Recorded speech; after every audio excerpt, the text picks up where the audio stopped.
Oke, dengerin deh. Gue mau cerita sesuatu yang gila banget. Ini bukan sekedar cerita soal teknologi loh. Ini tentang keberanian. Tentang satu orang yang nekat abis. Berani banget nantang badai demi sebuah visi. So, siap-siap ya. Ini dia kisah Elizabeth Stark.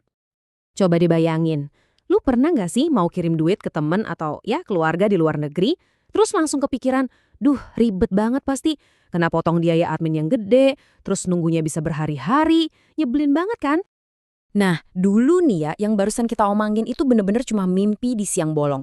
Transaksi instan, murah, ke seluruh dunia. Hah, mustahil. Sampai akhirnya muncul satu sosok.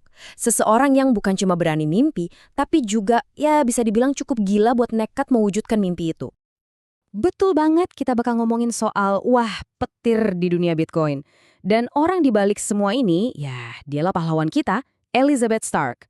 Pegangan karena ceritanya bakal seru banget. Oke, kita mulai dari awal banget ya, babak pertama. Jadi, sebelum ada petir, sebelum ada badai, dari mana sih percikan ide ini datang? Semuanya itu berawal di Brooklyn. Jadi gini, Elizabeth Stark ini bukan orang baru, bukan anak kemarin sore di dunia desentralisasi.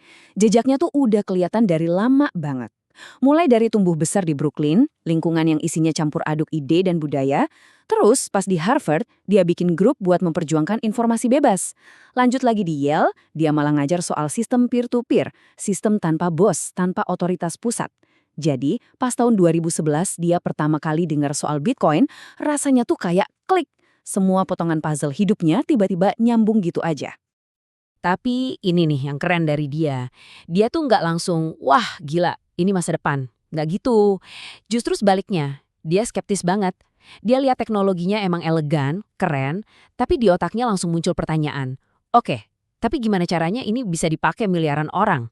Ini kan lambat banget, mahal pula. Keren kan? Dia ngelihat masalah utamanya dari awal banget. Dan justru dari rasa skeptisnya itu, ceritanya jadi makin seru. Kita masuk babak kedua nih, momen di mana ide paling gila sekaligus paling jenius muncul. Momen ketika petir itu benar-benar menyambar. Oke, jadi masalah skalabilitas Bitcoin itu apa sih sebenarnya? Biar gampang, coba deh lu bayangin jalan tol. Kalau semua mobil di kota mau lewat satu jalan tol yang sama, di jam yang sama, apa yang terjadi? Macet total kan? Nah, persis itulah yang terjadi sama Bitcoin. Semua transaksi ngantri di satu jalur, alhasil jadi super lambat dan biayanya mahal banget. Nah, di tengah-tengah kemacetan total itu, tiba-tiba, jeng-jeng, ada sebuah email masuk ke inbox Elizabeth. Email ini dari seorang developer jenius namanya Joseph Poon. Isinya apaan? Sebuah white paper setebal 59 halaman dengan ide yang benar-benar revolusioner. Dan idenya ini, sumpah, jenius banget. Tapi sesimpel kalau lu lagi nongkrong di bar sama teman-teman. Gini biologikanya, daripada setiap lu pesen minum, bayar ke kasir, temen lu pesen, bayar lagi, bolak-balik terus, mendingan buka tab aja kan? Jadi lu sama temen lu kayak patungan dulu, terus semua transaksi dicatat aja di tab itu. Nanti pas udah mau pulang, baru deh totalannya dibayar sekali aja ke kasir. Nah, Lightning Network itu persis kayak gitu. Kalian bisa transaksi sepuasnya di jalur cepat, terus lapor ke jaringan utamanya cuma sekali pas selesai. Simple, cepat, murah. Jenius kan? Dan dari ide yang kelihatannya sesimpel buka tab di bar, itu lahirlah sesuatu yang gede banget. Lightning Labs. Elizabeth sadar, ini tuh bukan cuma solusi tambal sulam buat masalah kecil. Bukan, ini adalah fondasi buat ngebangun ulang cara kerja uang di internet. Misinya, wah nggak main-main. Tapi ya gitu, namanya juga cerita pahlawan ya nggak mungkin lurus-lurus aja jalannya. Nah kita masuk nih ke babak yang paling berat, paling kelam. Saat dimana ide jenius mereka harus diuji sama badai kehancuran pasar kripto. Coba dulu lihat sendiri grafiknya. Ini bukan sekedar koreksi pasar biasa ya, ini benar-benar terjun bebas. Harganya dari $20.000 anjlok parah sampai ke 3 ribuan dolar. Cuma dalam setahun. Semua orang panik. Semua media bilang kripto udah mati. Coba bayangin tekanannya buat tim kecil mereka yang lagi ngebangun sesuatu dari nol. Udah pasarnya ancur lebur, dari luar diserang juga. Media-media finansial besar nulis judul yang nyelekit banget. Bilang kalau Lightning Network itu rusak lah, idenya cacat lah, teknologinya nggak bakal berfungsi lah. Kebayang nggak sih? Udah jatuh, ketimpa tangga pula. Dunia luar tuh bener-bener nggak ngasih ampun sama sekali. Tapi, di saat semua orang panik dan nyerah, lihat apa yang dilakuin sama Elizabeth. Ini gokil sih. Dia kumpulin timnya, dan di titik terendah itu dia bilang, kita nggak akan pecat siapa-siapa. Kita nggak akan berhenti ngembangin ini. Kita terus membangun. Gila, ini benar-benar bukti kepemimpinan yang luar biasa di tengah badai. Dan puncaknya nih, di tengah-tengah kehancuran pasar itu, di saat semua orang lari ketakutan, mereka malah ngelakuin hal yang paling nekat. Mereka justru meluncurkan versi beta dari Lightning Network ke publik. Ini sebuah pertaruhan super besar yang nunjukin betapa yakinnya mereka sama visi yang mereka bangun. Dan dari kenekatan dan keberanian itulah, lahirlah kemenangan. Setelah badai yang begitu gelap, akhirnya cahaya mulai kelihatan. Nah, ini dia babak di mana semua kerja keras dan penderitaan mereka akhirnya terbayar lunas.